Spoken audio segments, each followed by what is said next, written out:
এক সময় বলতেছে আমরা জুলাইয়ের মাস্টারমাইন্ড, এক সময় বলতেছে এখানে আমরা আমাদের দল কখনো জড়িত ছিল না জুলাইয়ে, এক সময় বলতেছে আমরা জুলাই 300 রান করে ফেলছি, আপনার 6 রান করছে। ওনার যে বাংলাদেশের মানুষের সাথে যে ধোঁকাবাজি করতেছে, আমি বলেছিলাম মানে আমি বললাম যে আমি সরকারে গেলে হচ্ছে আমি গণভোট, আপনার গণভোটের পক্ষে রায় দিবেন, আপনার হ্যাঁ পক্ষে রায় দিবেন। আমি সরকারে গেলে আমি গণভোটকে আমরা বাস্তবায়ন করব, গণভোটের যে আকাঙ্ক্ষা চাওয়া হয়েছে সেগুলো আমরা বাস্তবায়ন। সরকারে গিয়ে কি হলো যে আমি সবচেয়ে বেশি আসন পেয়ে গেছি। আমি অধিক আসন পেয়ে কি করলাম যে আমি অধিক বেশি আসন পেয়ে আসলে যে সংসদের নীতিতেই চলবে, অধিক আসন পেলে সংসদে যারা বেশি ভোট দেবে সেটাই তো বাস্তবায়ন হবে। আমি অধিক আসন পেলে এখন আমি জুলাই সনদ মানি না। জুলাই কি হয়েছে আমরা জুলাই মানি না।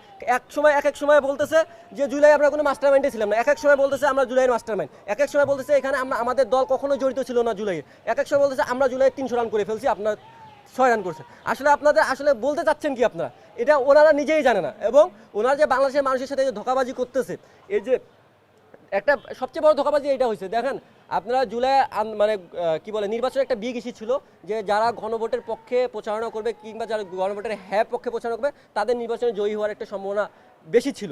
সেই ক্ষেত্রে হচ্ছে নির্বাচনের আগে প্রাথমিক পর্যায়ে হচ্ছে তারা গণভোটের পক্ষে কিন্তু না প্রচারণা চালিয়েছিল, কিন্তু তারা যখন দেখতে পারে যে আমাদের হচ্ছে ভোটের মাঠ দূরে সরে যাচ্ছে, বসেন একটু, আমাদের ভোটের মাঠ হচ্ছে দূরে সরে যাচ্ছে, তখন তারা কি করতেছিল যে তাদের পক্ষ থেকে বলা হয়েছে আপনারা গণভোটের পক্ষে হ্যাঁ বলবেন। সেক্ষেত্রে বাংলাদেশের মানুষ ধরে নিল যে না, এবার মনে হয় তারা জুলাইয়ের পক্ষে শক্তি হয়ে কাজ করবে বা জুলাইয়ের আকাঙ্ক্ষাগুলো বাস্তবায়ন করবে। কিন্তু আমরা আলটিমেটলি দেখতে পেলাম কি তারা জয়ী হওয়ার সাথে সাথে তাদের রূপ পরিবর্তন হয়ে গেল।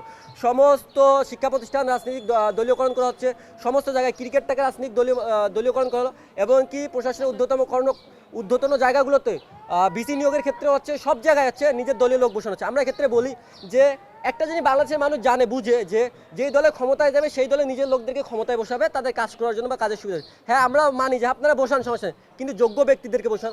অযোগ্য ব্যক্তিদেরকে, খুনিদেরকে যদি আপনার জায়গায় ওই জায়গায় সব জায়গাগুলোতে বসান তাহলে তো এই দেশের সংস্কার হবে না।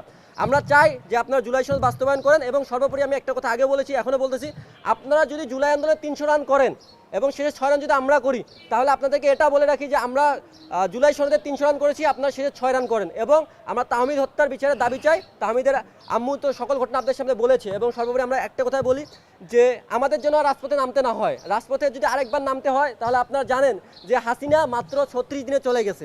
যদি আবারও রাজপথে নামতে হয় তাহলে এবার বাংলাদেশের মানুষ নিজেই ক্ষমতা গিয়ে দখল করবে। হাদি ভাই একটা কথা বলেছিল না, আপনারা যদি সংসদে বসে যে দেশদ্রোহী যদি আইন প্রণয়ন করেন কিংবা দেশের বিরুদ্ধে যদি কোনো আইন প্রণয়ন করেন তাহলে বাংলাদেশের মানুষ নিজের জানমাল দেখবে না, গিয়ে আগে সংসদ দখল করবে। ঠিক একইভাবে বলতে চাই যে আপনারা জনগণের পালস বুঝুন, জনগণ কী চায়, জনগণের ম্যান্ডেট নিয়ে যদি ক্ষমতায় গিয়েছেন তার মানে জনগণের ম্যান্ডেটকে অস্বীকার করলে আপনারা ক্ষমতায় বেশি দিন টিকতে পারবেন না। আমরা সর্বোপরি হচ্ছে আমাদের রেড জুলাই টিমের আহ্বায়ক তাহমিদ হত্যার বিচার চাই, এবং যদি না তাহমিদ হত্যার বিচারে কোনো পদক্ষেপ আমরা না দেখি তাহলে হচ্ছে আমরা রাজপথে নামতে বাধ্য হব এবং আমরা কঠোর কর্মসূচির দিকে যাব। আর এক্ষেত্রে